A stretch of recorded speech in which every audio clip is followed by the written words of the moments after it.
আমি তো দেখেছি এটা বিদেশের মতো করে ফেলেছে। হ্যাঁ, আওয়ামী লীগ বিদেশের মতো করে ফেলেছে। রাজশাহী।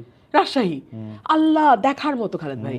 আর সেখানে যখন আমি আমার এই গরিব এলাকাটাতে আসি, আমার এত কষ্ট লাগে মানুষগুলোর জন্য। কিন্তু আনবিলিভেবল, মানে এই এলাকাটা কিন্তু অনেক উন্নত হওয়ার কথা, থাকার কথা, কারণ মানে কুমিল্লা বোর্ড হিসাবে মানে অনেক কিছুর মধ্যে অনেক গুরুত্বপূর্ণ ছিল। যাই হোক, আমরা শেষ পর্যায়ে চলে এসেছি। আমরা একটু আপনার কাছে একটু জানতে চাই যে আমরা শুনতে পাচ্ছি মানে কোনো একটা পাখি এসে আমাদের বলে যাচ্ছে যে আপনাকে আপনাকে ডেপুটি স্পিকার করা হবে, আপনাকে কোনো একটা মন্ত্রী হওয়ার অফার দেওয়া হইতে পারে, বিএনপি নানাভাবে চায়, যেটা আপনি আসলে একটু বলতেছিলেন যে ঘরের মেয়ে ঘরে ফিরে আসুক। এগুলি কি আপনি পাইতে শুরু করছেন, বিবেচনা করতে শুরু করছেন? এগুলি আপনি কিভাবে ভাবতেছেন আসলে? আমি কিছুই পাই নাই। আচ্ছা, ইলেকশনের আগে পেয়েছি, আচ্ছা, ইলেকশনের পরে আর আমি ইলেকশনের আগে, জানি ইলেকশনের না। পরে। আচ্ছা, যদি আমি এরকম বলি যে আপনি যেহেতু স্বতন্ত্র, আপনার জন্য কিন্তু জামায়াত এনসিপি জোটের জায়গাও উন্মুক্ত। তো আহ, যেহেতু এইবার এসে এটা আবার খুব বেশি শুনতেছে যে এটা আদর্শের জোট না, এটা হচ্ছে একটা নির্বাচনের জোট, একটা মোর্চা, সেই ক্ষেত্রে কি আপনি ওইটা বিবেচনা করবেন যে মানে জামাতে ইসলামী এনসিপি জোট, সেইটাও আপনি না, আপনি বিবেচনা করতে রাজি না? আপনার রাজনীতিটা, যদি বলি যে আপনার রাজনীতিটা কি ধরনের রাজনীতি হবে, মানে আপনি কি সবকিছু, মানে আপনি কি বিএনপি রাজনীতিটা করবেন, যেটা হচ্ছে আপনি দীর্ঘদিন টেলিভিশন আপনি বলতে চেয়েছেন যে আপনি বিএনপি রাজনীতির স্কুলের একজন মানে আমি বলবো যে একজন সাংঘাতিক রকমের সুন্দর করে বলা আলোচকও বটে, জাতীয়তাবাদ থেকে শুরু করে মানে সব মানুষের সব দলের জন্য একটা বহু দল বহু মতের যে একটা ধারণার রাজনীতি বিএনপি, যেটা রাষ্ট্রপতি জিয়া মানে প্রয়াত রাষ্ট্রপতি জিয়াউর রহমান যেটা করেছেন, সেই রকম আপনার রাজনীতিটা কি হবে আসলে? আপনি কি আওয়ামী লীগের রাজনীতি করবেন, বিএনপি রাজনীতি করবেন, সমাজতন্ত্রের রাজনীতি করবেন, নাকি জামাত ইসলামের রাজনীতি বা ধর্মের রাজনীতি করবেন? মানে এটাকে রুমিন আপনি ঠিক করছেন? ফারহানার রাজনীতি করব। সেইটা কিরকম, সেটা কি আপনি ভাবছেন? হ্যাঁ, ভেবেছি। আচ্ছা। জাতীয়তাবাদ তো ডেফিনেটলি, হুম, এটা তো আমার পরিচয়। হুম, হুম, এবং আমার কাছে সবার আগে বাংলাদেশ, কিন্তু সবার জন্য বাংলাদেশটা খুব জরুরি। হুম, আমাদের এখন সবার জন্য একটা বাংলাদেশ করতে হবে। আমরা গত 17 বছর প্রচুর বিদ্বেষ এবং বিভেদের রাজনীতি দেখেছি। Divide and rule, divide and rule, divide on the basis of মুক্তিযুদ্ধের চেতনা, divide on the basis of কোন এলাকা। এত ডিভাইডেশন আর বাংলাদেশ নিতে পারবে না খালেদ ভাই। ছোট দেশ, ঘনবসতি, সবার জন্য বাংলাদেশ খুব জরুরি, এক। দুই হচ্ছে welfare politics. Welfare politics difficult বলেই মানুষ কিন্তু ওয়েলফেয়ার পলিটিক্সের যে আইডেন্টিটি পলিটিক্সটা বেশি পছন্দ করে, বেশি চলে, বিশেষ করে আমাদের মতন দেশে, সাবকন্টিনেন্টে। হ্যাঁ, ধর্মের কার্ড বেশি চলে, জাতীয়তাবাদের কার্ড বেশি চলে। কিন্তু আমার মনে হয় যে ওয়েলফেয়ার পলিটিক্সটা নিয়ে কথা বলার খুব জরুরি সময় এটা। এবং আমি ওয়েলফেয়ার পলিটিক্সটা আমি আমার ছোট্ট কনস্টিটুয়েন্সি দিয়ে শুরু করব, এবং আমি এই কঠিন পলিটিক্সটাকেই আমি নার্চার করব, নারিশ করব, এবং এটাকেই আমি স্টাবলিশ করার চেষ্টা করব। ওকে। আপনার কাছে কি মনে হয় যে আপনি এইটা করতে গেলে আপনার বড় চ্যালেঞ্জ কোন দিক থেকে আসতে পারে? যেমন আমরা আমরা কিন্তু যদি সাদামাটা ভাষায় বলি যে এই 15 মাসে আপনি কিন্তু অনেকভাবে আক্রান্ত হয়েছেন। সামাজিক মাধ্যমে আক্রান্ত হয়েছেন, সামনাসামনি আক্রান্ত হয়েছেন। আপনার আচরণের জন্য, আপনার বকাঝকার জন্য, আপনি অনেক গালাগালি দেওয়ার জন্য আপনি আক্রান্ত হয়েছেন। কিন্তু বেসিক্যালি আপনাকে কিন্তু আক্রমণ করা হয়েছে। আপনি আক্রমণ থেকে মুক্ত ছিলেন না। সেই আক্রমণের শিকারটা আপনি আসলে কয়েকটা জিনিসের কারণে এটা হইছেন। এটা কিন্তু একদম যে কারণ আপনি নারী, কারণ আপনি হচ্ছেন অনেক বেশি স্বাধীনচেতা, কারণ হচ্ছে আপনি সব মানুষের সমান অধিকারের কথা বলেন, কোনো নির্দিষ্ট জাতিগোষ্ঠী। এইটা আপনি এখন কেমনে অতিক্রম করবেন? বাংলাদেশের মানুষ তো মনে হয় আপনার বিপরীত স্কুলটাই চায়, নাকি সোশ্যাল মিডিয়া দেখলে এরকম মনে হয়? এটা মনে হয়। হ্যাঁ। এটা আমি আরেকটা জায়গায় আমার আলোচনা করেছি আমি, যে আমরা না নয়েজি পিপল দেখি চারপাশে, কিন্তু ওরা কিন্তু সংখ্যায় কম। হ্যাঁ, মেজরিটি কিন্তু আপনি দেখবেন, এই যে আমি বললাম সবার জন্য বাংলাদেশ, সবাইকে নিয়ে বাংলাদেশ, এটাই কিন্তু মেজরিটি মানুষ পছন্দ করে, কিন্তু বলে না। সুযোগ দেন, ব্যালটে কিন্তু বলে দিচ্ছে, ব্যালটে কিন্তু তারা সিদ্ধান্ত দিয়ে দিচ্ছে। সো মানুষ যারা ফেসবুকে অনেক হইচই করে, তাদেরকে দেখি বলে আমরা মনে করি তারাই বোধহয় ডমিনেন্ট ফোর্স, তারাই বোধহয় majority. But no, majority people হচ্ছে সাইলেন্ট। তারা সুযোগ পেলে তাদের মতামতটা চুপে চাপে ভোটে দিয়ে দিবে, কিন্তু অত শোরগোল তারা ফেসবুকে করবে না। আচ্ছা ফারহানা, আমি জানি না আপনি কতটুকু বলতে পারবেন, আপনি এই যে ধর্ম, মাথায় কাপড় দেওয়া, আলাদা একটা চেহারা, এটাকে আপনি ভোটের মাঠে কেমনে ডিল করলেন?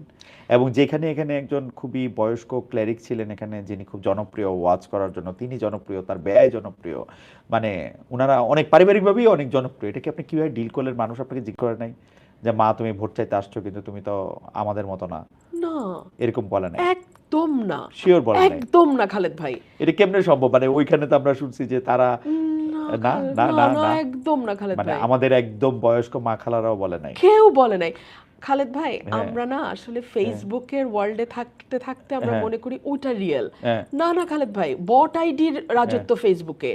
আমাদের গ্রামের যে সাধারণ মানুষ, গরিব মানুষ যারা, খেটে খাওয়া, খাওয়া মানুষ যারা, ওরা অনেক উদার মনের, অনেক স্বচ্ছ এবং অনেক স্পষ্ট ওদের চিন্তা। ওরা কিন্তু আমাদের মতো এত কনফিউজড না। আমার যে গ্রামের ভাই খুবই মুসল্লি, যার সাদা দাড়ি আছে, মাথায় টুপি আছে, গায়ে পাঞ্জাবি আছে, উনি আপনাকে কি করে মানে মানে উনার উনা উনা উনি আপনাকে বা আপনি উনাকে কি করে ডিল করলেন, বা উনি আপনাকে কি বললো ইলেকশনের সময়? ভালো, একদম খুবই স্বাভাবিকভাবে আমি ওনাকে বলেছি যে ভাই এবার ভোটটা আমাকে দিয়েন, একটু চেষ্টা করি, 5 বছর, না পারলে আর আসবো না আপনাদের কাছে। এবং দিয়েছে দিয়েছে তার প্রমাণ তো। হ্যাঁ, 17,000 দেখলাম। ভোট পেয়েছেন আপনি।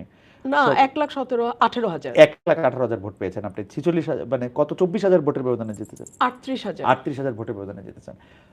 আমার 1,18,000 আপনি ভোট পেয়েছেন, কিন্তু এটা একটা, কিন্তু আপনি কিন্তু একটা মানে কি বলে যে একটা গবেষণার, কারণ বাংলাদেশে যখন আমরা শুনতেছিলাম যে বাংলাদেশ ধীরে ধীরে আসলে অনেক বেশি মৌলবাদের নিগড়ে, অনেক বেশি ওইটার মধ্যে, তো আপনি একটা প্রত্যন্ত অঞ্চলে, যেটা বর্ণনা আপনি নিজে দিচ্ছেন, সেখানে আপনি এটা ফিল করতেছেন যে এটা মানে আমার মতে যে কোনো একজন ক্লেরিক, যে যখন পাকিস্তান আমলে ফাতেমা জিন্নাহ ভোটে দাঁড়িয়েছিলেন পাকিস্তানের প্রেসিডেন্ট পদে, আর ওইদিকে দাঁড়াইছিলেন হচ্ছে আইয়ুব খান, তো ওই ক্লেরিক বলছিলেন যে আইয়ুব খানের পুরুষ হওয়া ছাড়া আর কোনো গুণ নাই, আর ফাতেমা জিন্নাহর মেয়ে হওয়া ছাড়া আর কোনো দোষ নাই।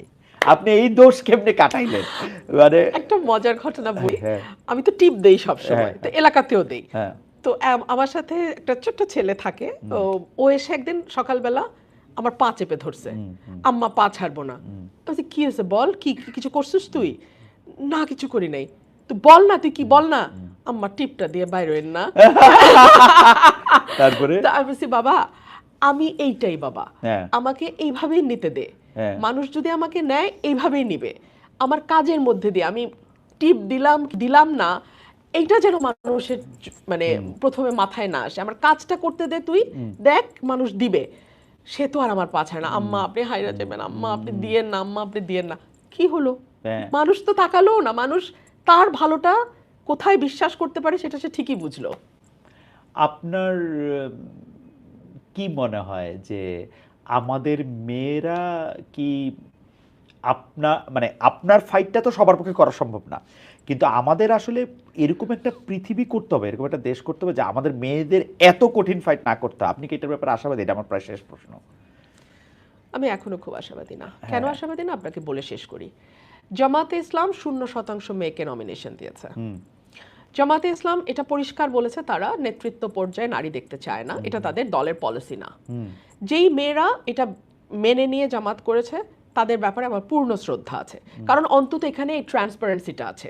যারা যাচ্ছে তারাও জানে যে তারা আমির হবেন না, সেই অ্যাসপিরেশন, আশা, আকাঙ্ক্ষা কোনোটাই তাদের মধ্যে নাই।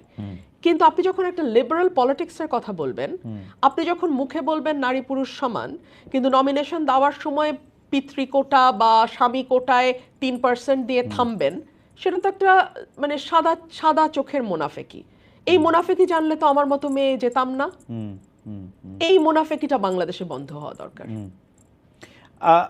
আচ্ছা, এই প্রশ্নের একটা লেজও করি আর কি, সেইটা হচ্ছে যে ডক্টর মোহাম্মদ ইউনূসের সরকারের ক্ষেত্রে তো আমাদের এই ব্যাপারটা অনেক বড় আশা ছিল যে আমাদের মেয়েদেরকে আমরা মানে এই এত ফাইট এত কিছু আর করতে হবে না, তারা দুই দুই একটা ভালো কাজও করছে, ফুটবল খেলার আয়োজনটা তারা নির্বিঘ্ন হইতে দিছে, কিন্তু এমন অনেক কিছু করছে বা অ্যালাউ করছে যেটা আসলে চিন্তাও করা যায় না। মানে এইটা আমরা এইটা উনি কেমনে অ্যালাউ করলেন, ডক্টর ইউনূস বা তার সরকার এটা কেমনে অ্যালাউ করলো, কিসের জন্য?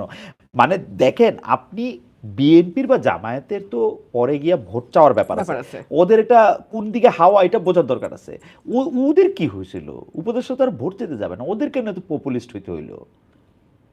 আমরা যত সহজে আজকে বলে ফেলছি ওরা ভোট চাইতে যাবে না, এটা কি শুরু থেকেই তাদের মাথায় ছিল কি না এটা কিন্তু আমরা জানি না। আমরা জাস্ট অ্যাজিউম করছি যে ওরা মুখে অনেকবার বলছেন, আমরা মুখের কথা বিশ্বাস মুখে করবো না। যাই বলুক, আচ্ছা। মুখে তো আরো অনেক কথাই বলছে। হুম হুম হ্যাঁ, তো ওনাদের ভেতরে কি আসলে আদতে কি ইচ্ছাটা ছিল আমরা জানি না, কারণ আমরা 10 বছর 5 বছর চিরজীবন এগুলো শুনেছি। হুম দুই হচ্ছে গভর্নমেন্টের ভেতরে ফোর্স কাউন্টার ফোর্স হয়তো থাকে। আমি তো গভর্নমেন্টের জীবনে ছিলাম না, আমার সারা জীবনে বিরোধী দলের রাস্তা দিয়ে হ্যাঁ হাঁটতে হয়। হ্যাঁ, এইবারও এইবারও তাই। এইবারও আচ্ছা, তো এখন ফোর্স কাউন্টার ফোর্সে কোন ফোর্সটা ভেতরে গিয়ে জয়লাভ করেছে আমি জানি না। তিন হচ্ছে আমি তো এটা ভাবতেই পারি যে এরকম একটা আনঅফিশিয়াল একটা শক্তিকে মাঠে রাখতে চেয়েছিল সরকার, তাদের সুবিধা মতো যখন তখন মাঠে নামানোর যেভাবে জন্য, ইচ্ছে এটা ব্যবহার করা যেভাবে যায়। ইচ্ছে ব্যবহার করার জন্য।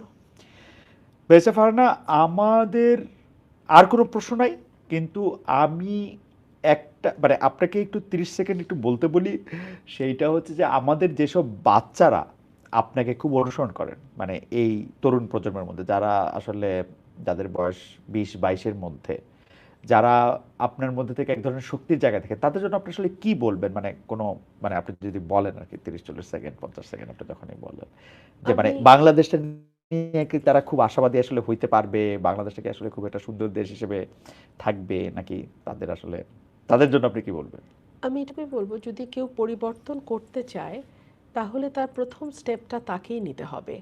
আর কেউ তার জন্য হয়ে পরিবর্তন করে দিবে এটার জন্য যেন সে অপেক্ষা না করে।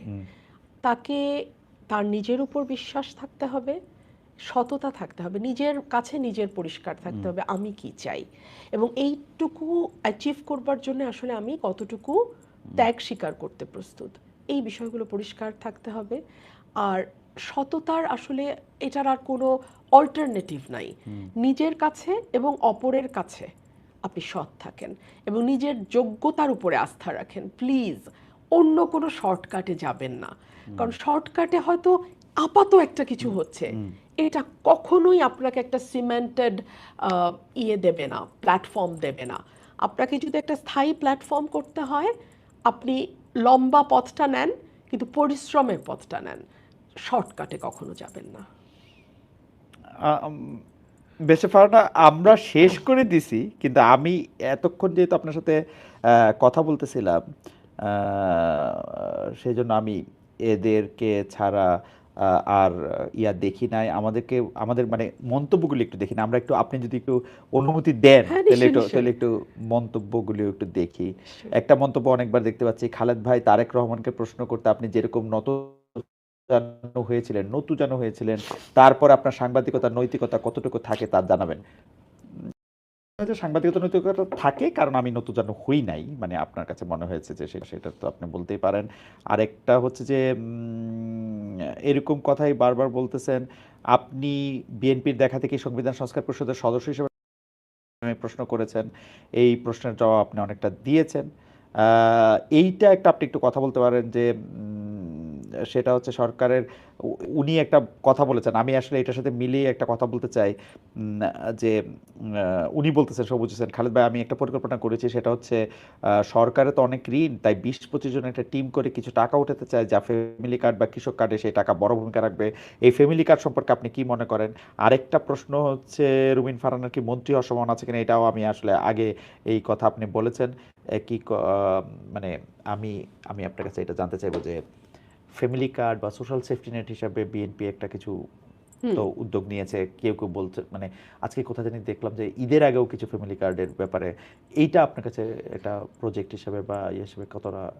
নিঃসন্দেহে ভালো উদ্যোগ, কিন্তু কয়েকটা প্রশ্ন থেকে যায়। এক হচ্ছে আমাদের অলরেডি বিধবা ভাতা, বয়স্ক ভাতা, প্রতিবন্ধী ভাতা ব্যবস্থা চালু আছে। এখন এই ফ্যামিলি কার্ডের পাশাপাশি ওটাও চলবে কিনা, নাকি ফ্যামিলি কার্ড হলে ওটা আর পাবে না। আচ্ছা, এক। দুই হলো ফ্যামিলি থাকলেই ফ্যামিলি কার্ড পাবে, এটা একমাত্র ক্রাইটেরিয়া। তাহলে যেই ভদ্রমহিলা বিধবা নিঃসন্তান একা থাকেন বয়স্ক, তিনি তার কার্ডটা আসলে কিভাবে কোন ক্রাইটেরিয়াতে পাবেন, এগুলি কিছুটা এই বিষয়টা বড় স্পষ্টতা রয়েছে এবং অস্পষ্টতা এবং রয়েছে। এবং এগুলি একটা নিয়ে বড় হিউজ করে জানা। প্রায় 1,00,000 কোটি টাকা কতগুলো কার্ড দিলে যেন আজকে সিপিডি গতকালকে বলছিল, আমি শুনছিলাম, মানে হিউজ একটা বার্ডেন আসতেছে সরকারের উপরে। আমাদের এই অর্থনীতির অবস্থার মধ্যে এটা আমরা নিতে পারবো কিনা, এবং যেহেতু ফ্যামিলি কার্ডের সঙ্গে অর্থনীতি সরাসরি যুক্ত, আজকেই আমি খবরে দেখছিলাম প্রতিটা নিত্য পণ্যের দাম বেশ অনেকখানি বেড়ে গেছে